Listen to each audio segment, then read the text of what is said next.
Hi everyone, welcome to another Todelli Live. Welcome Katerina, hi, lovely Yeah, to hello, Hara. Thank you so much for having me. Likewise, thank you for joining. Today we have Katerina Hayes, which is one of our makers on Todelli.com. They're making fantastic, they're having the company called Naked Kimchi & Co. And they're making vegan kimchi with turmeric, which we're going to learn all about. But Katerina, I think you're more than just a food entrepreneur, right? You're an impact investor. You're very passionate about sustainability. You're very passionate about circular economy. So we're going to be chatting all about that, nutrition. What kind of made you to start the company? Tell us a little bit about yourself, and then how did you come around Naked Kimchi, and how did you start the company as well? Thank you, Hara, for having me.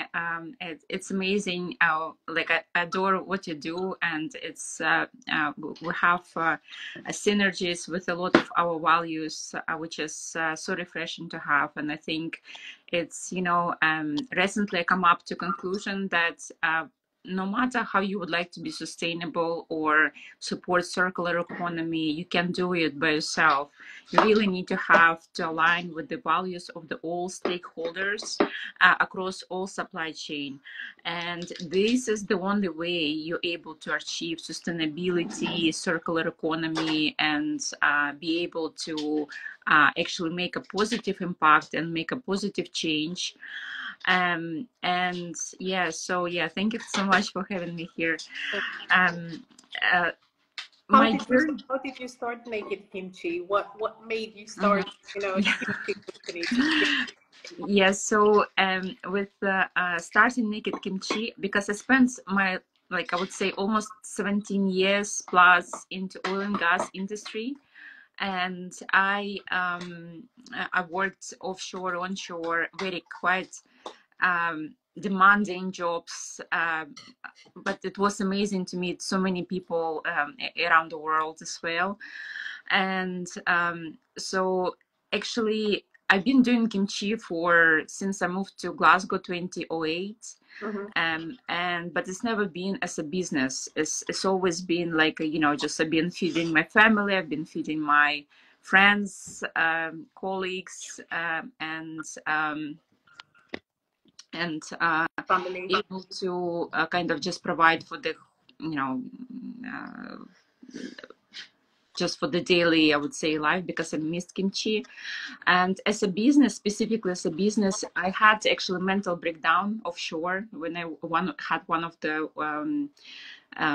trips. I used to go like offshore to North Sea for 2 weeks, and then I would come back for 3 weeks home. I had to leave my children with nanny, or I've been like hustling, and I thought, if I've been doing such a demanding work, why wouldn't I just change my life? So I think that time I already been going through therapy, try to kind of get myself aligned with what I do, because I understood that like even though like I loved my job, I was always involved in environmental health and safety, and I tried to make a difference on the workplace by try to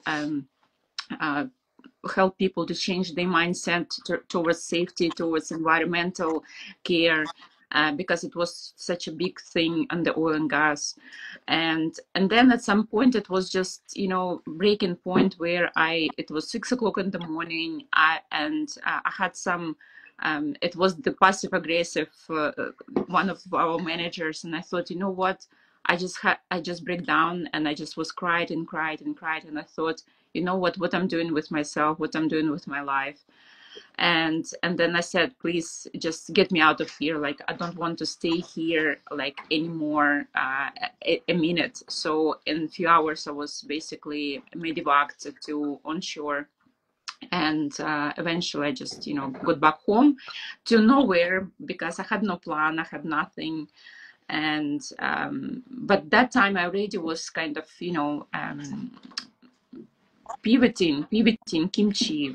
I've been doing research, and I thought, you know what, like I need to do something with my life.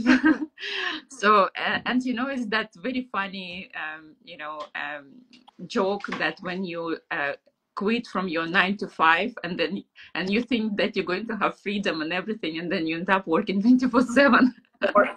So this is what exactly happened. And actually I have some, the joke viral post that, I thought I will just quit my job and just will enjoy the entrepreneurship.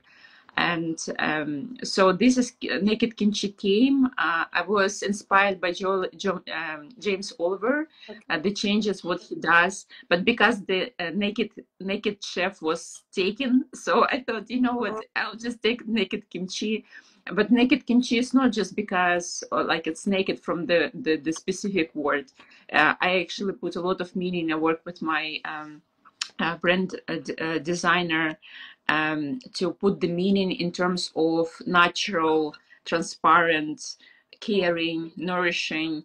And it means that, you stripped off the all nasties and all additives.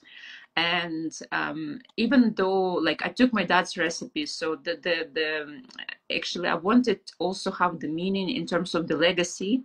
And then I had like a lot of soul searching that time to I would like to create something through a company that will allow me, sorry, okay, good, will allow me to tell my story, like a personal story from my family heritage, but also to give like a thank to my dad, to my grandpa, because they were also inspiration for me, actually mainly inspiration. And my heritage growing up in Ukraine, and also Sakhalin Island, which has had significant place in my heart, in my life. And this is how I encounter with Korean cuisine, because of the population of the Sakhalin is have that vibrant Korean community, and the history of that island also, it was impacted me so much. And my dad, he lives, this is the reason why I moved to Sakhalin Island, is because my dad, he lives there. So I reunited with him, and he always cooked kimchi, or like a fermented kimchi for a winter. So this is the part of Sakhalin Island identity for people who live there for 50 odd years. And it's just become kind of DNA. So in 2008, when I moved to Glasgow, I couldn't find, it was one Korean restaurant, and I didn't enjoy kimchi because they had this soya, they had fish sauce, and I wanted something fresh, I wanted something crisp. And I love experimenting with everything, because it's the way I grew up. We could cook from nothing. It's sometimes you don't have nothing and you still make a meal. So this is kind of, the approach kind of come up. And I already knew what kind of ingredients will substitute that. Something that came naturally in terms of, I knew my ingredients. I knew my, growing up in the farmland, land is fed us. So I already knew exactly what I wanted to do. I just needed to have this validation of the market from the business perspective. Of course. And for those of you who joined us now for the live, or who will watch this later on our feed or on our YouTube channel, just be aware that we are here with Katerina Hayes, the founder of Naked Kimchi & Co., who is also available on Todelli.com, the ethical deli and market online. Katerina, one of the things that is really, really rare in your kimchi, and when we first kind of connected, I was very, very I guess inspired by that aspect of what you do, is the fact that your kimchi includes turmeric. Yeah. Turmeric, yeah. which is a very kind of difficult to absorb, let's say, ingredient by our bodies. And we talked about bioavailability and the concept of bioavailability when we first chatted. I think a lot of people, perhaps I'm mistaken, but a lot of people are not necessarily aware of what a bioavailability is as a concept. Do you mind just kind of touch basing a little bit on that, and how turmeric, adds value to a vegan kimchi like yours? Yeah. I'm a big fan of all herbs, and I still, I study like science behind the herbs, because each herb, each spice have active components that is significant and have healing properties. And I think when you know your herbs, you know your I would say spices, you're able to create to understand what absorb, how it's going to be absorbed. So bioavailability is the rate of absorption by our bodies. Yep. So the turmeric is, which is the active ingredient, is the curcumin, and it's very, when it's in powder or even in root, the rate of absorption is so low. It's very low absorption. Our body couldn't absorb it, and so therefore the all properties is not, I would say, completely, you get all the benefits out of the turmeric, even by mixing with the paper, mixing with other spices, is still, unfortunately. However, what I found out, that when you ferment turmeric, that curcumin is become, first of all, is the active ingredient. Okay. Also, it's allow iron and vitamin C absorb fully by our bodies. So actually, it's that compound is have critical role of absorption of other minerals and vitamins. Amazing. So, and I'm getting a little bit nerdy here, because I truly love that science, and I'm getting so excited about it. So basically, you have these amazing minerals and vitamins that curcumin, that the turmeric active ingredient, help to absorb. So you have enzymes, you have everything through the fermentation. So it's actually, that's why I put it as a classic kimchi. So I have the turmeric in our classic kimchi, and it means that it's actually speeding up all the absorption of the vitamins and minerals, and it have the property as a immune boosting, anti-inflammatory, and it's used in many even science, to tackle, like, the cancer. Preventive medicine is quite used a lot. So I would say that you have amazing opportunity to marry that with your ferment into the ferment, and have that fully absorb minerals and vitamins, which is make it like a superfood. It's like you basically have the superfood in the jar. And I love, because also it's very tricky. It's very tricky to use, because to really get that flavor, get that palate, which is complementary. And yeah, so I did it. I tested, and of course I loved it, but I needed to get that product to market fit, that fancy word of the entrepreneurship. So, and I'm so glad that so many people, thousands of people, and a lot of establishments, because we work majority with the B2B, actually said, wow, it was the way, yes. And because it's the vegan and gluten free. So I wanted to really have that niche of the product, because I'm gluten intolerant. Yep. And I do suffer from, occasional bloating. So I would like to go, to place, enjoy my food, but also have, gluten-free. So when we produce, we are allergen-free production. So we don't have any mustard or any, like, sesame or soy or fish sauce. Yep. Anything that would be able to trigger any sort of allergies. So, and this is my aim, to continue kind of have that, specific niche. Amazing. So informative. So for all of you who have been listening, turmeric, when fermented, it really becomes a superfood, which can help your body absorb not just the properties that turmeric has, but also other minerals and nutrition nutrients nutrients, yeah, that minerals, are nutrients, available in your kimchi as yeah. well. It is you have that, because I think it's so important in to have that nutrient dense food, full of fiber, because it's it's now, I would say, necessity. Yeah. In our busy lifestyle, you really need to be mindful what you eat, and it's true that you are what you eat. And I'm sure that we all have that, the guilty pleasures, which is good. Occasionally it's good to kind of deviate from to kind of help your body to be more resistant to other things.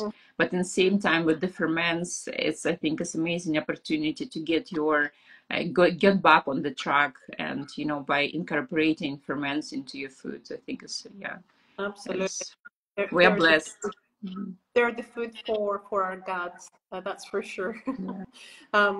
And for so many other things. And you've mentioned that your kimchi is completely vegan and completely gluten free. Was it challenging to balance a recipe which was without fish, without shrimps, without krill? Because if we say that all the traditional kimchi recipes have krill or shrimps in them, don't they? Yeah, yeah, it's interesting because I already knew that I'll just, because it's turmeric and seaweed. So seaweed, it's a specific seaweed what I use, and hopefully we will source from Scotland as well very soon. So far is the Korean seaweed I use, and the palette what I've been chosen is specific that will give the umami taste. And when you have seaweed fermented, is basically there is no sugar, there is nothing. So it's the palette of vegetables and spices, and that's it, and rock salt, and nothing else. And so with the gluten free, it's it was straightforward, because I knew gluten-free products that I will use, which is certified and guaranteed that is the gluten-free. So yeah, it's been it was interesting that I created, but that time it was 2008. I never thought it will be like a business, because it's like something that so common. And then I thought it was experiment. For me, Yeah. it was just experiment. I didn't thought that it will be my, would say, business, but it actually lifted up quite um, Yeah. We intense. have someone asking what's your name. I think I'll remind everyone that we have Katerina Hayes from Naked Kimchi, so available also on Todelli.com. Was it then your father's was your father's recipe kind of including seaweed, or was it an experimentation? It was experimentation, because my dad, he would put like a full salmon Okay. into the like he would just cut salmon and put into kimchi, so it will ferment, have that special distinct smell of the kimchi. So, and he would put soya sauce as well. So Yeah. because I know soya is also one of the allergen, it can trigger quite a lot of things from the people, and I just wanted to have clean. So it was only like my specific experiment Yeah. on my kitchen, because I got the recipe from my dad, and then I thought, I don't want to do with soya, I don't want to do with fish. What I can do is something else, and this is how kind of they come up, because I already was doing the seaweed salads. Yeah. And I was already was because I thought like, well, what if I'll do this and this, and it worked very well. Yeah. Amazing. So exciting.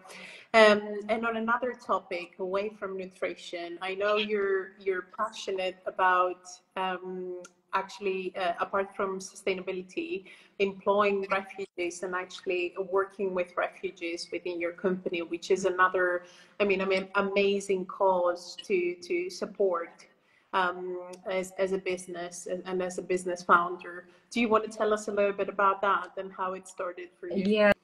So I never thought, well, I knew that I want to build purpose-led business, and the supporting refugees, it came later, I would say later at the stage in terms of like 2020, 2022, that because it's affected my family. So I had to move my mom from Ukraine, my cousin, my nephew, due to the war, unfortunately. And it was such a, for me, for me, who was born in Russia, who have family in Russia and family in Ukraine and family in Kazakhstan. So because we're all united, for me is the huge, you know, tragedy, personal tragedy. And of course, I wanted to help my mom, help like my family somehow to be, you know, settled and have opportunity to work. So um, came first, and she joined me. So I think it's kind of helped her to kind of keep her mind a little bit, you know, occupied. And then I thought, you know what, because this haven't happened like straight away, because my mom joined, then my cousin moved, then my nephew like said, can I help? So, and I start to realize that actually, you know what, suddenly I see this problem everywhere. Suddenly I see that a lot of people who move to UK have no, like they have amazing skills. Problem with English, problem with transferable skills, and etc. So this has kind of become, you know, my mission, where at the moment I have so on the our total for the since 2022 we were employed around nine part-time refugees, where we trained, we give them, you know, a training necessary to work on the production, all the certification and food safety, and I able to guide them, you know, in my own language to actually set up the additional, I would say, translation of the all regulations that I would do in English. And then I thought, you know what, I don't want to be just limited to Ukrainians. I would like to, in the future, as a company grows, to actually accommodate everyone who keen to, you know, I would say, work hard, but at the same time have opportunity, because I was mindful about, yes, they can start with production, but, you know, if they would like to progress to accountancy or the marketing or the finance, I would like as a company to give that opportunity to invest in my people and let them to have like a in company training to progress to other you know, jobs, you know, and I think within the company. Yeah. And so yes, it's kind of become now one of the missions, where I see this problem as the huge problem, and it's breaking my heart to see people who highly educated, who have amazing experience, and they unfortunately had to survive on, because they just don't have that, you know, system in place. And I think, yeah, so I think I just kind of, because I felt it, how it feels. And it's hopefully this is something that is really moving me forward in the sometimes of the moments of darkness, you know. Yeah. And then I thought, this is something that I kind of wake up every day, and I'm thinking, you know, I have to move this company forward so it's give me the purpose.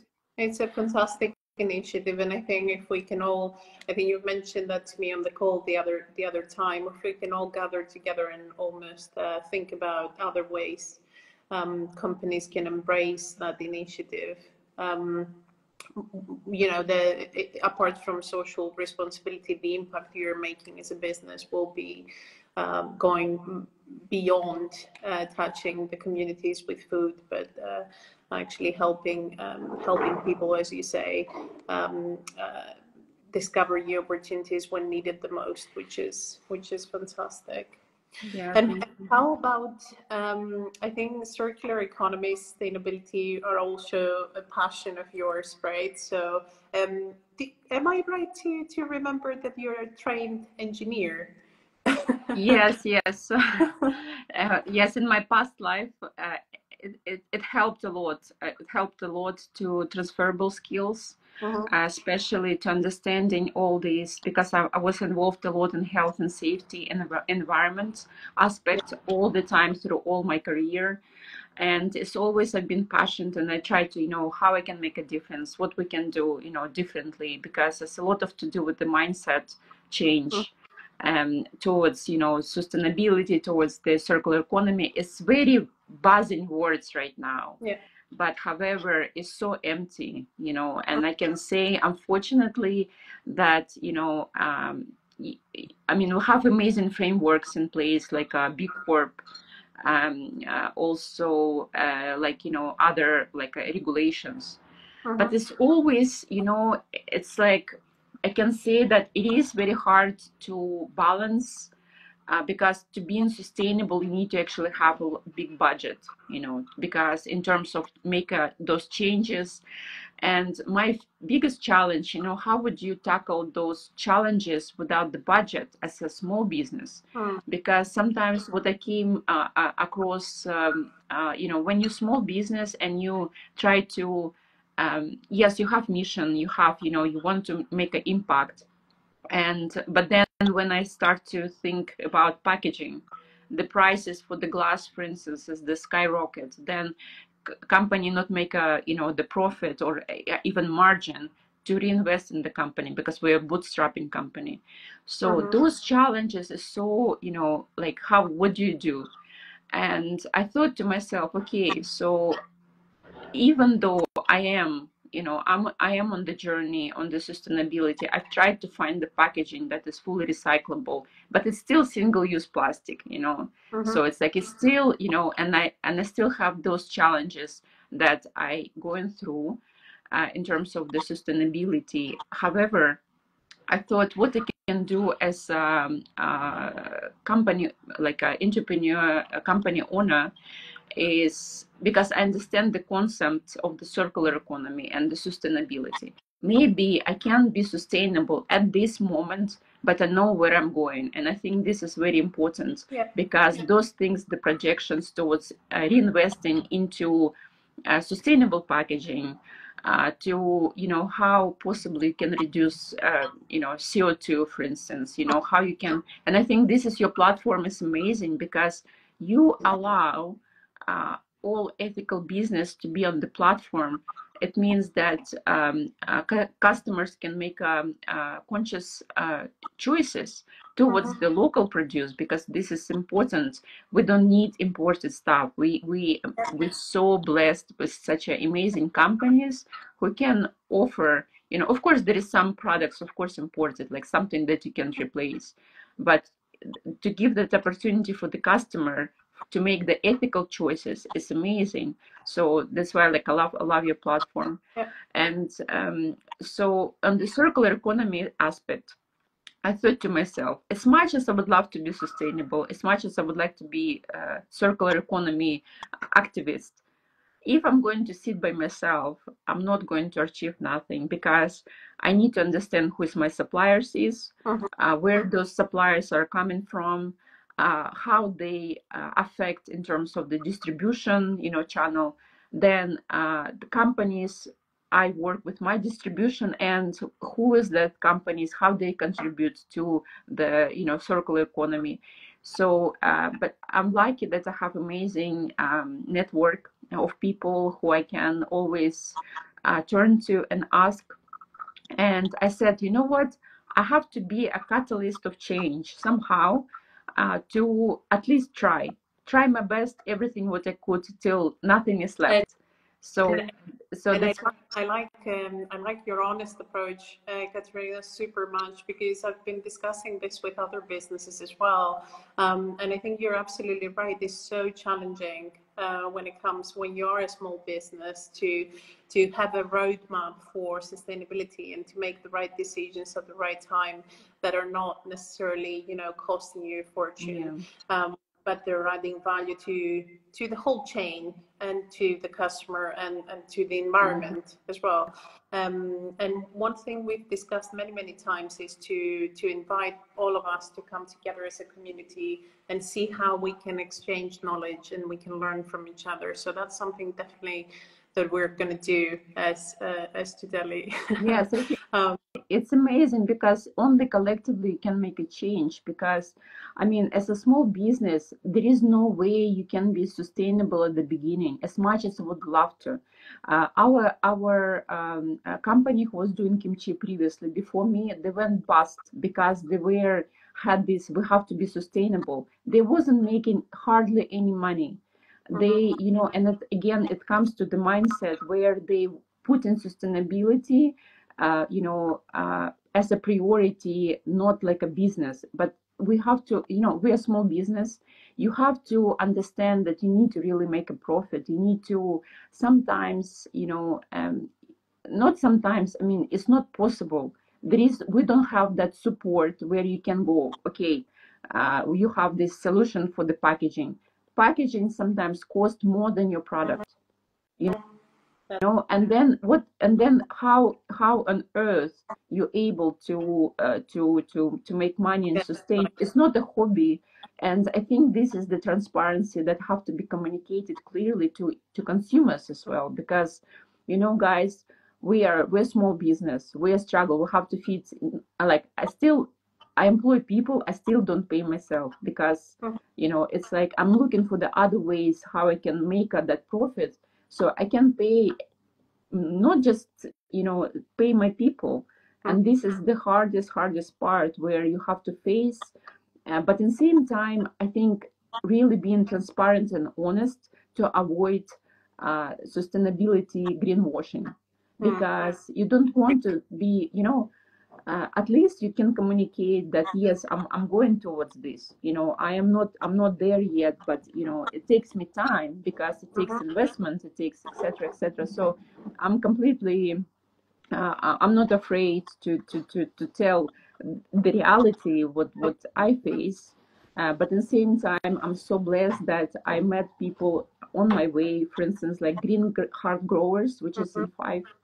I approached them because I've been approaching a lot of farmers, and I said, could you please grow for us turnips this year? So we spoke last year. So this year they growing turnips for us. And I said, I really want, I don't want to talk about sustainability. I don't want to talk about circular economy. I want to show it. And it's hard. It's so hard because you have to be so motivated. And if it's not your thing, that's fine too, because maybe you can find something else that you can contribute to. It's not necessary, but the way I thought, because we're production, we are manufacturing, and we one of the I would say key manufacturer, and my biggest goal is biotechnology, because we are biotech company. So something that we and this is the hard way, because to scaling up in terms of equipment, production, and still being sustainable, to actually incorporate sustainability practices, it's such a challenging journey. It's a very challenging journey, but I see the light. I see the light, and I'm so keen to get farmers on board, and really collectively to say, okay, if I deliver to my like we're working, for instance, with university, Strathclyde University, a student union, and I want students to appreciate British or Scottish produce. This has come from your land. This is, and when we talk about growing up, everything what your land is grow, it's the best for you. So this is my, I wanted to start with one product, because I can say that we have all product that is grown in UK. No, we import, but I'll try my best to find other ways to team up with farmers. And it's a journey. It's not going to happen overnight. So, but I'm so excited to have our first Scottish turnips in June, and And I'm so excited because we have also like Middle Road Cafe as like a local underdog, which have amazing food. Outside it's very shabby and everything, but food is amazing. It doesn't matter you're vegan, not vegan, you can come and enjoy food. And it's my testing spot where I bring the my different recipes and I test with them because we have that amazing community around. And yeah, so This is fantastic. Yeah, I almost want an invitation yeah, now. I need to create something. Yeah. Scotland. This has been so informative, Katerina. Thank you so much. I think my last question is, what's obviously we chatted about so many topics, and we touched based on bringing on board and hiring from hiring refugees to kind of being on a sustainability roadmap. And for everyone who didn't manage to kind of watch the whole discussion today, we're going to record everything and put it on our feed so you can watch it later. What would you say are the next steps for Naked Kimchi? What's next for you? Yeah, so next we are actually in semifinals for Oh, very tough competition of the Scottish Age. We've been, yes, because last year we haven't went through because of our technology. We went a little bit too technical on the blockchain, and I had to change it to more traditional business. And I would say that the way towards I'm getting in touch with universities specifically on the research and development aspect because I think I have to take Naked Kimchi as a brand and incorporate biotech company, which is will actually help to produce other ferments in terms of specifically for the okay. cancer patients and the schools. Uh-huh. So I see that for us is that fermented products is have to be because it's have like huge value towards rehabilitation, so if you have right product that will help for cancer patients to recover, which is gut health is the most of the important parts.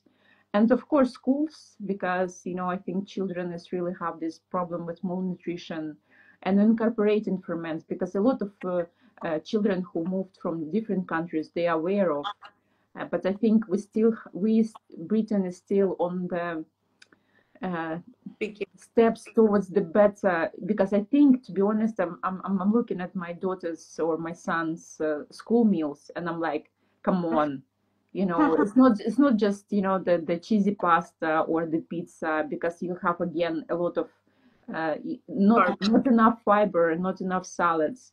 And I can't believe that we can't really provide as a country to have healthy meal, but sometimes what they call the healthy meal is not the healthy meal, you know what I mean? So I think the next one is the universities when on the research, and I already speaking with schools where we can pilot, to get children acquainted with kimchi, with the sauerkraut. A lot of already know, and just it will be interesting to actually have that feedback on yeah, and of course expanding product line, because we've been also doing the kimchi juice, Oh, and wow. now kimchi it was uh, and healthy shots and hangover shots, and it's been amazing. And so everyone, actually, this is something that I would like to say, that everyone who's watching, you have opportunity of the 50% off at the Todelli. Yep. So I try to, and also you get 50% as well as kimchi juice in your each with each kimchi till stock lasts. So stock is, I think, is like 100 left, if I'm not mistaken, so or less. So please hurry up. Amazing. And Yeah, we chatted about that. So for everyone who's watching, we're launching a promotion with Naked Kimchi and Todelli. So you will get from today onwards for as long as stock lasts, 50% off on your first order, because we want everyone to try this superfood, and we think that's the best way forward to make it happen. Katerina, thank you so much. This chat has been so informative. For all of you who didn't watch it, but you want to watch it, you will learn all about bioavailability, how hard it is for independent new brands to, be on a sustainable journey and keep faithful and true to it, and move away from the sustainability as a buzzword towards, true added value. And I think, as I've mentioned before, as Todelli, we want to bring our brands together and make sure there is an open dialogue and an open conversation around this topic as well. Naked Kimchi is also a finalist for as a health and well-being startup for 2024. So keep an eye on that. Yeah, to see I'm how so it goes. excited. It will be in the Idea Fest finals, so I'm going to Idea Fest now. Well, best of luck for all of us at the Todelli team. Thank you again so much for being with us and for sharing your knowledge and your expertise and wise thoughts. And we will be in touch for many more discussions, I'm sure. Thank you for everyone who has watched live. As I said, we will share this on all of our channels with Katerina afterwards, so you can watch it offline as well. And have a lovely day. Thank you, Katerina. Yeah, thank you so much, Hara, for having me. Thank you. Likewise. Bye-bye. Have a good day. Bye-bye.